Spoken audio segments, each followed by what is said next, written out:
માટે વિદ્યાર્થીઓ અને વાલીઓનો ધસારો। ડભોઈમાં શૈક્ષણિક સાધન સામગ્રી ખરીદવા માટે ટાવર બજારમાં વિદ્યાર્થીઓ વાલીઓનો ધસારો। પવનની બદલાયેલી દિશા અને સાથોસાથ ગરમી અને ભેજ જેવું વાતાવરણને લઈ પરસેવે રેબઝેબ થતા લોકો આકાશ તરફ નજર કરતા નજર જોવા મળે છે।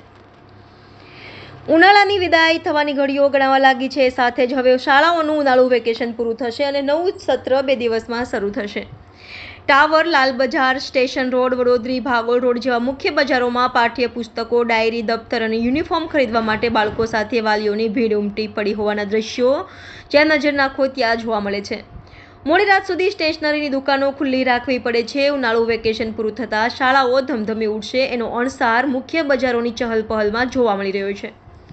પુસ્તક બજારોમાં બાળકો તેમના માતા પિતા સાથે પાઠ્યપુસ્તકો, નોટબુકો, ડાયરા અને દફતર અને યુનિફોર્મની ખરીદી કરવા માટે ઉમટી પડ્યા છે। વાલીઓના ઘસારાને લઈને 5 પુસ્તકો તથા શૈક્ષણિક સાધન સામગ્રીની ખરીદીએ બજારોમાં એકાએક તેજી લાવી દીધી છે।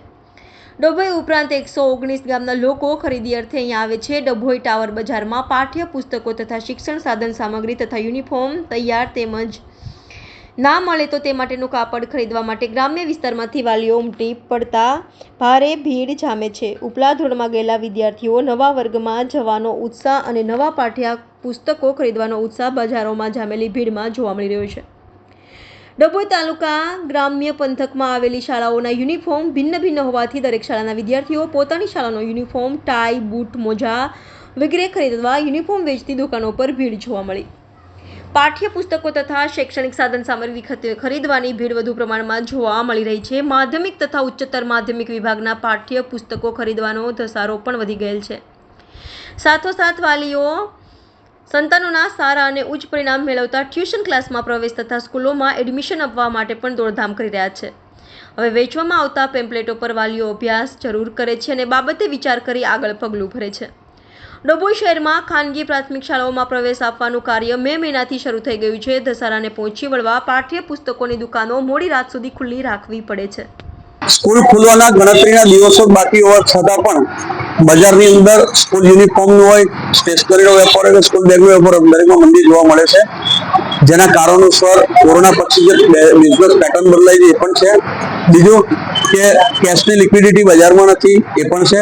ત્રીજું કે જીએસટી અમારા સ્ટેશનરીના ધંધામાં 12% અને 18% સુધી જીએસટી સરકાર વસૂલે છે, જે કદાચ અમારા નફા કરતા પણ ઘણો વધારો હોય છે, એ પણ એક કારણ હોઈ શકે। અને બીજું કે કૃષિ પ્રધાન વિસ્તાર હોવાથી અહીં અમારે ગ્રામ્ય વિસ્તારના લોકો ઉપર નિર્ભર હોવાથી સારો વરસાદ ન પડવાથી પણ અમારે આ ધંધામાં મંદીનો માહોલ જોવા મળે છે। ત્યારે બજારમાં થોડાક દિવસ બાકી હોવા છતાં પણ સ્કૂલના વેપારની અંદર એટલો બધો ધંધામાં મજા નથી અને એમાં મંદીનો માહોલ જોવા મળે છે।